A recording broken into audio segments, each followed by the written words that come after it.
Good morning students. आज हम English में lesson 6 living in a beautiful world के क्वेश्चन आंसर करेंगे। तो चलिए स्टार्ट करते हैं। Answer the following questions. नीचे दिए गए प्रश्नों के उत्तर दीजिए। क्वेश्चन नंबर 1 है, list some of things people should throw into dustbin. यहाँ पर कहा गया है कि उन चीज़ों की सूची बनाइए जो लोगों को डस्टबिन में फेंकनी चाहिए। तो हमें क्वेश्चन के आंसर ढूंढने के लिए आपको पता है कहाँ जाना पड़ेगा, लेसन में, है ना। तो चलिए लेसन में चलते हैं। यहाँ पर देखिए, जब ग्रैंडफादर दादाजी बताते हैं they are collecting garbage like waste papers, napkin, plastic bottles, slippers, aluminium foils, wrappers, empty packets, cartons etcetera. ये सारी चीज़ें वे कलेक्ट कर रहे हैं। तो इसका मतलब है वे इसलिए कलेक्ट कर रहे हैं, इकट्ठा कर रहे हैं क्योंकि लोगों ने उनको फेंका है। तो ये सारी चीज़ें जब लोग फेंकते हैं तो कहाँ पर फेंकना चाहिए? डस्टबिन में। तो यहाँ पर हम आंसर में क्या क्या लिखेंगे? यही सारी चीज़ें लिखेंगे। Waste papers, napkins, plastic bottles, slippers, aluminium foils, wrappers, empty packets, cartons etcetera. उसके बाद है question number 2, how do the drains get choked. जो नाले हैं वो कैसे रुक जाते हैं? तो चलिए इसका आंसर भी हम पार्ट से ही ढूंढते हैं। ये देखिए, क्वेश्चन नंबर 2 का आंसर हमें यहाँ से मिलेगा। जब पुनीत कहता है कि I think that wrappers and plastic waste materials choke the drains and make the dirty water stagnate. तो यहाँ पर हमें क्वेश्चन नंबर 2 का आंसर मिलेगा। इसको हम कैसे लिखेंगे? ऐसे भी लिख सकते हैं, wrappers and plastic waste materials choke the drains. और इसको ऐसे भी लिख सकते हैं, drains get choked by the plastic waste, wrappers and polythene bags. इसके बाद क्वेश्चन नंबर 3 है, where do the workers put the trash from dustbins. जो कर्मचारी हैं वो कूड़े कचरे को डस्टबिन से कहाँ पर डालते हैं? तो चलिए देखते हैं।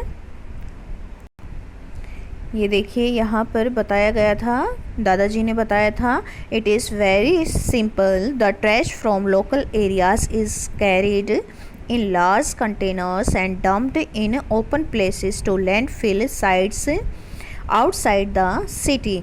तो यहीं से इतना बड़ा नहीं लिखेंगे, छोटा सा बनाएंगे इसको। कैसे लिखेंगे? The workers put the trash from the dustbins in large containers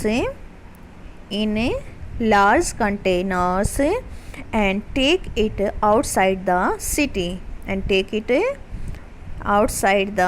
city। बस इतना सा लिखेंगे। उसके बाद है question number 4, how will our cities and villages become beautiful. हमारे गांव और शहर कैसे सुंदर बनेंगे? तो इसका आंसर क्या हो सकता है, बताइए? Our cities and villages will become beautiful if we learn to recycle the waste materials. तो देखिए, दादाजी ने जब पुनीत को बताया था कि रिसाइकिल क्या होता है, तो उसके बाद पुनीत ने कहा था, it's amazing if all of us learn to be a little more careful and recycle materials in our everyday life, we would make our cities and villages clean and beautiful places to live। तो यहाँ से हम क्या लिखेंगे? our cities and villages will become beautiful if we learn to recycle the waste materials। तो चलिए अब हमारे क्वेश्चन नंबर 4 तक हो गए हैं।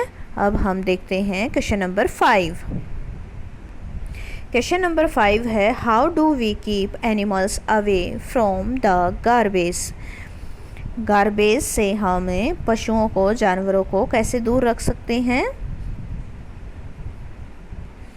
ये देखिए, दादाजी ने बताया था, when the landfill is full a layer of dirt is spread over the garbage. It prevents the trash from blowing around and keep animals away. तो यहीं से हमें क्वेश्चन नंबर 5 का आंसर लिखना है। कैसे लिखना है? We keep animals away from garbage by spreading a layer of dirt on the garbage. अब हमारे सारे क्वेश्चन आंसर हो चुके हैं, तो चलिए एक बार इनको एक साथ रीड कर लेते हैं। ये देखिए, answer the following questions, list some of the things people should throw into dustbin. तो आंसर होगा waste papers, empty bottles, used iron और wrappers etcetera. Question number 2, how do the drains get choked?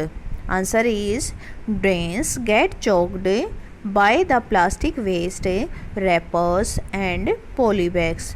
ये देखिए, हमने answer को question से ही start किया है। How do the drains get choked? तो यहाँ से हमने द ड्रेन्स गेट चोक्ड और यहाँ से यहाँ तक हमने क्वेश्चन से ही लिया था। अब आगे लिखना शुरू किया है by the plastic waste, wrappers and poly bags. Question number 3 है, where do the workers put the trash from the dustbin? Answer is the workers put the trash from the dustbins in large containers and take it outside the city. तो यहाँ से भी हमने the workers put the trash from the dustbins, देखिए इतना हमने question से ही लिखा है और बाकी का हमें लर्न करना पड़ेगा। In large containers and take it outside the city. Question number 4 है, how will our cities and villages become beautiful? तो इसका आंसर होगा our cities and villages will become beautiful. ये भी हमने यहाँ से यहाँ तक क्वेश्चन से ही लिया है। Our cities and villages will become beautiful if we learn to recycle the waste materials. Question number 5 है, how do we keep animals away from the garbage? तो ये भी हम क्वेश्चन में से ही स्टार्ट करेंगे। We keep animals away from the garbage और यहाँ से फिर आंसर स्टार्ट करेंगे by spreading a layer of dirt on a garbage.